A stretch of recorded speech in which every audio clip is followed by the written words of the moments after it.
I look at Stan Kroenke, and Stan Kroenke, he's the key player in all of this. Kroenke is a businessman. He doesn't care about trophies. Have you seen his mustache? He's American. All he cares about is this. That's all he cares about. That is the only language that he speaks.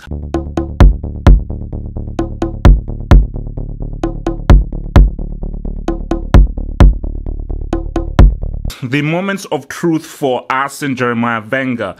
Wenger trolled everybody. What do I mean by that?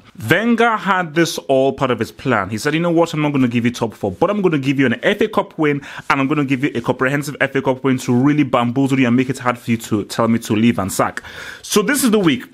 Wenger now, he is going into this board meeting where it will be decided whether or not he will be given an apparent 2-year contract or whether he'll be told, thank you, goodbye. Now, what do I think?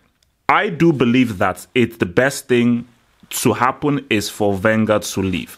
This is the best way to depart. Leave on a high, leave on a good note, and pass on this club onto a manager who is younger, who's within the modern times, and who can really battle with Conte, Guardiola, and so forth. That FA Cup win was a great win, superb win. It doesn't mask over a disappointing season, the worst season for Arsenal. And looking forward, look at what Man City are doing. Look at what United are doing.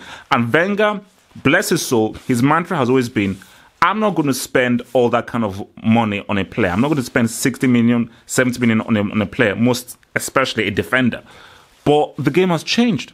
The way the game is right now in the modern game is you have to spend that cash on big players. That is what you need to do. You have to have the personnel. Not everybody has the kind of amazing academy that Barcelona once had. So if you don't have the right players and you're not willing to spend that 60 or 70 because that is what the market demands, you will not be able to compete, which is what Liverpool are going to be doing this summer. City have already started doing that. You know United will be doing that, and most definitely Chelsea will be doing that. Tottenham are a special case because Pochettino is a younger coach who has much better, fresher ideas than Wenger, and he has a very special group of a team and players who really coincide with what he wants. I look at Stan Kroenke, and Stan Kroenke, he's the key player in all of this. Kroenke is a businessman. He doesn't care about trophies. Have you seen his mustache? He's American. All he cares about is this. That's all he cares about. That is the only language that he speaks. And looks at Wenger and he says, you know what? This is a guy who can give me a profit, who keeps me in the profits. He doesn't overspend, because Kroenke doesn't want you to be spending 100 million a summer. He wants you to keep it in the green, save money, save up on costs, but still be competitive. And I think he will still be happy that, okay, we don't have the Champions League money, but we still have all of those guys who are still buying the merchandise, who still buy the season tickets. So as long as he's making money, he could care less whether they're in the Champions League or whether they're in Timbuktu. If Wenger signs that 2-year contract, it will be the worst thing for Arsenal, because Arsenal will not be able to move forward, because the Premier League is moving into a whole new plateau.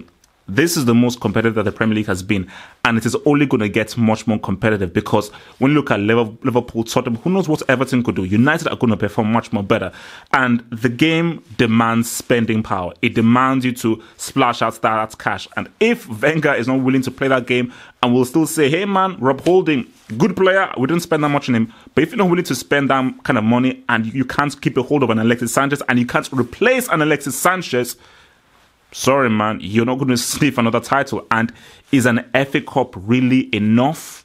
You have to spend that cash on big players.